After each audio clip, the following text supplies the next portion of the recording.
Hey, I'm not going to set my tablet up here on the rocks. I just try and hold it steady. How y'all doing today? Leo Naranjo, the fourth candidate for governor in the 2026 election. Good afternoon. It is a cloudy day in Sacramento, California. Specifically Elk Grove. Yes.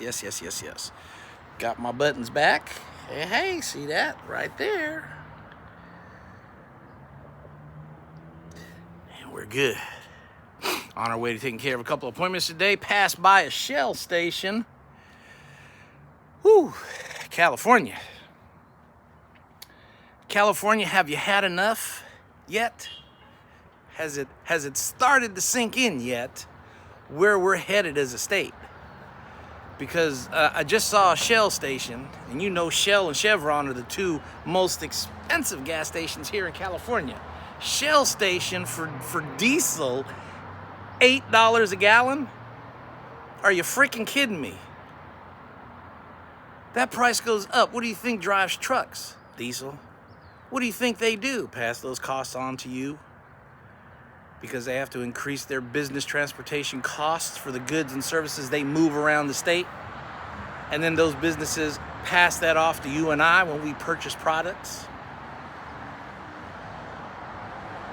Gas prices nearing $6 in Elk Grove, California. I can just imagine what it is down there in LA.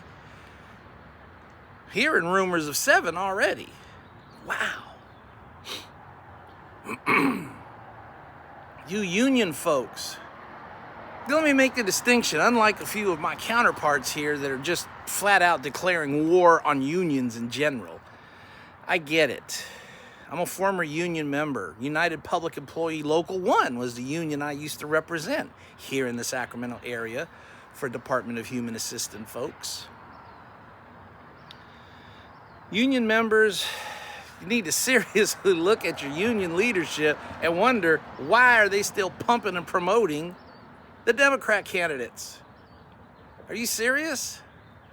These are the very people that are making these outrageous numbers go up in our fuel costs. And what else do you think is happening when they go up? Everything else goes up with it. And a little sprinkle of some profiteering that goes along with price surging. We all know what's happening. Laws against gouging, laws against this, laws against that. We all know it's happening. Part of the grift, part of the system.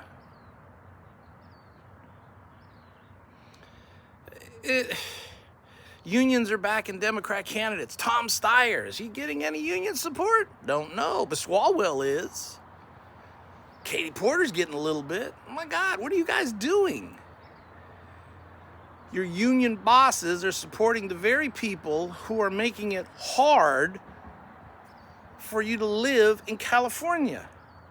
And I understand union membership. You want good wages, you want good working conditions, you want this, you want that. But there's a price with those things. And you're exceeding the ability of the counties that you work in to continually pay that price. So your bosses are taking you down the road to pretty soon you're not going to be able to afford it, because while you might have worked your way towards a $60 an hour paycheck, the county's not going to be able to support your $60 an hour paycheck unless you don't mind your property taxes and everything else going up 200% of what they are now. The more that drive out, the higher costs are for everybody else. Something has to be made up for the shortfall. And that's the problem in this state as well. Everybody wants to make up the shortfall, but nobody wants to take the dirty work on to reduce the costs. Which brings me to my point today. Ladies and gentlemen, I said this last week. This campaign will be over when it's over. And that doesn't start until June of this year. Primary, the election. That'll make the determination of where we go. But in the last 96 hours since last week, a few things have happened. Super quick. Cheon, favored Christian pastor, gone because of a technicality. Seems he failed to submit tax forms to the Secretary of State. Appealed. Didn't tell anybody at the Pat Nixon event that he was appealing being rejected. But then shortly afterwards, he lost.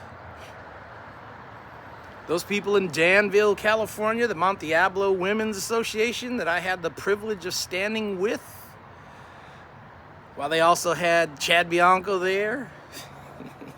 They only gave me 10 minutes to speak, but I did disgruntle that man's opportunity for his speech. Greg Alba, well, he was a candidate. He was a governor candidate. Yes, he was there. And then he was there at the Pat Nixon thing. The problem was he was never there with the Secretary of State. He was never a certifiable candidate.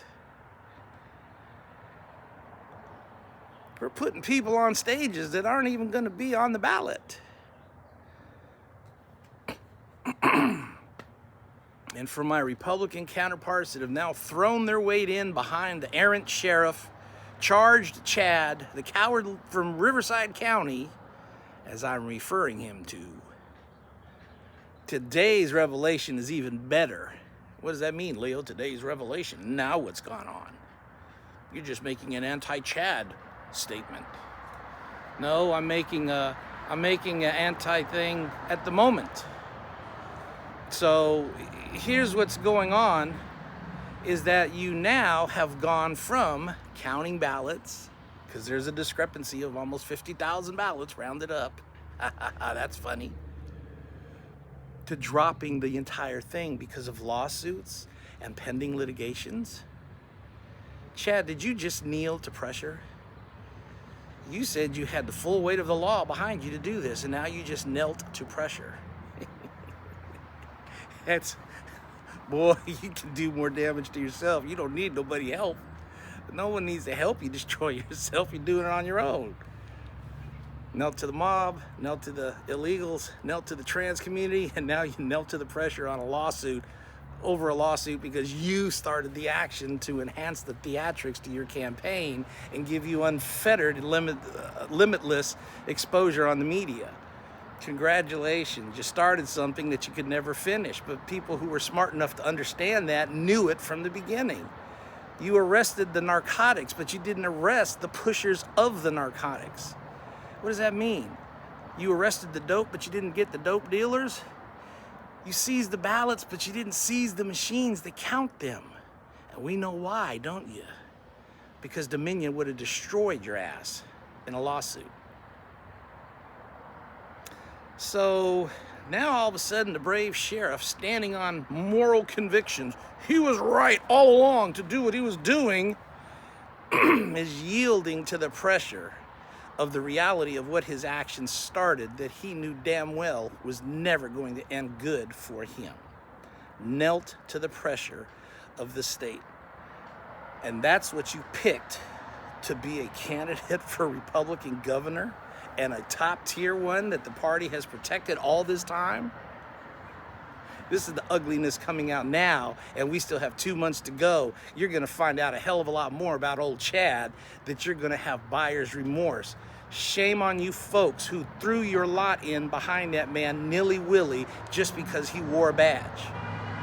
Look at his history, look at his status as a Riverside sheriff, and you'll see what I'm talking about. This isn't jealousy speaking or upset or anything of that nature of what you'll accuse me of. This is the pointed reality of what you've done and what you've caused our state. My name is Leo Naranjo IV, and I'm still standing here as a candidate for governor. I've not yielded to that pressure, and I've not ever used that word bankruptcy in my rhetoric on how to fix California, as Steve Hilton has. And you've seen those videos too. God bless y'all. Have a great afternoon. We'll talk to you later.